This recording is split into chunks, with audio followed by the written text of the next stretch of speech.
warahmatullahi wabarakatuh. Halo teman-teman, selamat pagi. Berjumpa kembali dengan Bu Nisa dalam pembelajaran IPA. Hari ini teman-teman sudah masuk ke tema 4. Di tema 4 ini teman-teman akan belajar tentang sistem peredaran darah. Pada video sebelumnya, teman-teman masih ingat tidak? Teman-teman telah belajar tentang sistem pencernaan pada manusia.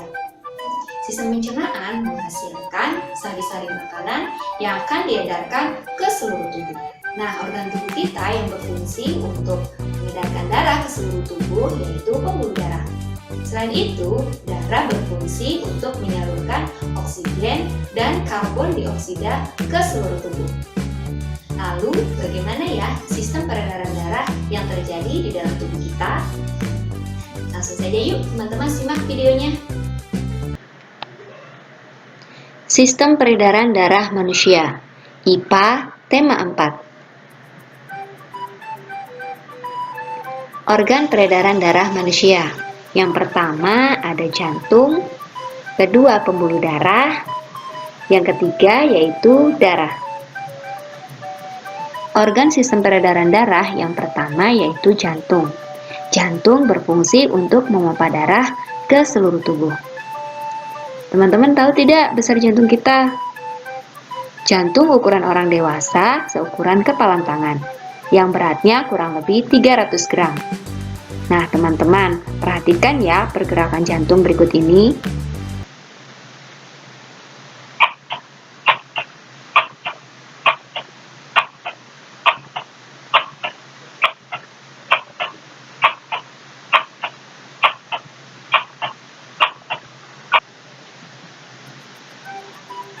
Di dalam jantung terdapat 4 ruang. Yang pertama ada serambi kanan. Serambi kanan berfungsi untuk mengalirkan darah yang kaya akan karbon dioksida dari seluruh tubuh ke bilik kanan. Yang kedua ada serambi kiri. Berfungsi untuk mengalirkan darah yang kaya akan oksigen dari paru-paru ke bilik kiri. Ketiga yaitu bilik kanan, yang berfungsi untuk memompa darah yang kaya akan karbon dioksida ke paru-paru. Keempat, ada bilik kiri. Berfungsi untuk memompa darah yang kaya akan oksigen ke seluruh tubuh.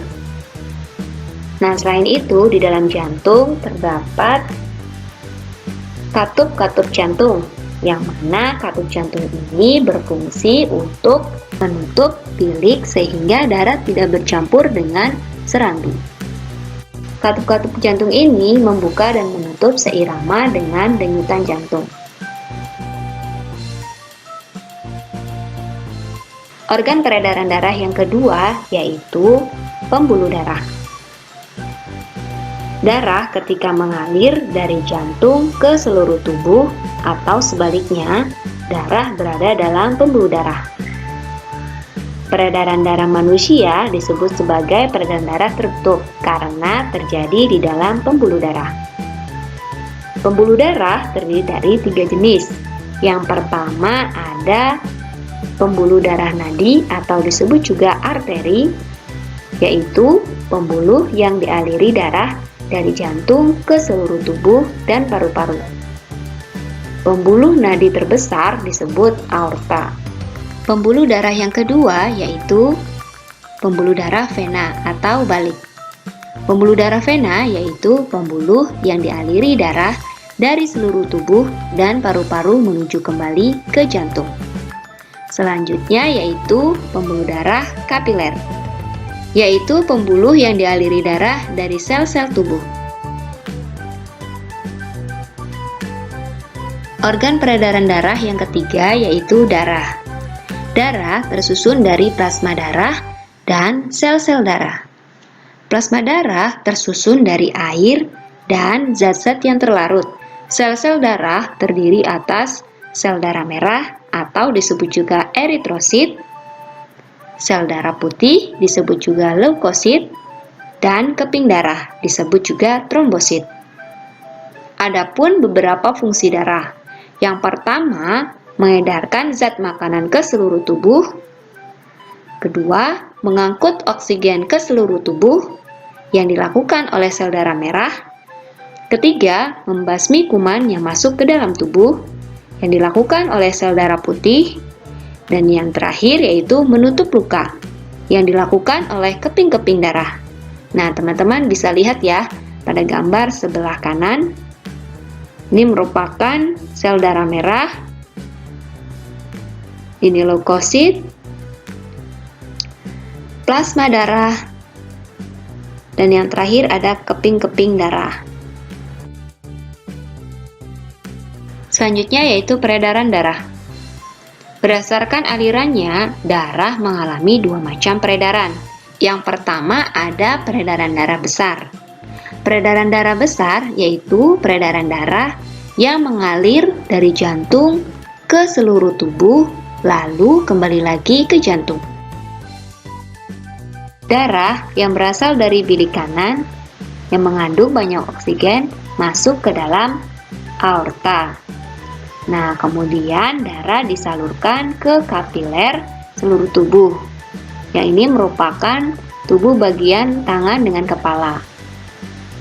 Sedangkan yang bawah yaitu tubuh bagian bawah. Di dalam kapiler ini terjadi pertukaran oksigen dengan karbon dioksida.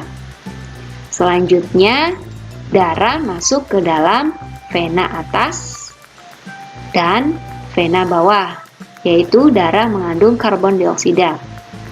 Kemudian, darah dari vena atas dan vena bawah masuk ke dalam serambi kanan.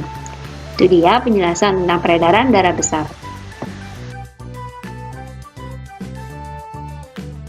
Selanjutnya yaitu peredaran darah kecil. Peredaran darah kecil yaitu peredaran darah yang mengalir dari jantung ke paru-paru, lalu kembali lagi ke jantung. Adapun tahap peredaran darah kecil yaitu sebagai berikut.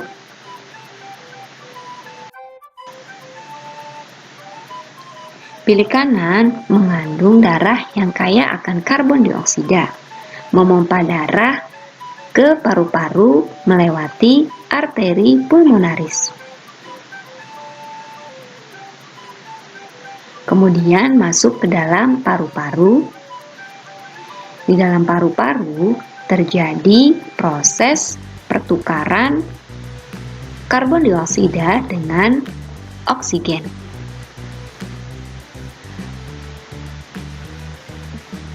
Darah yang mengandung oksigen kembali ke jantung melewati vena pulmonaris. Kemudian darah masuk kembali ke serambi kiri. Nah, teman-teman, itu dia penjelasan tentang sistem peredaran darah pada manusia. Sekarang teman-teman sudah paham kan bagaimana darah kita mengalir di dalam tubuh? Cukup sekian pembelajaran kita kali ini. Sampai jumpa kembali di video selanjutnya. Sekian dari Bu Nisa. Wassalamualaikum warahmatullahi wabarakatuh. Dadah!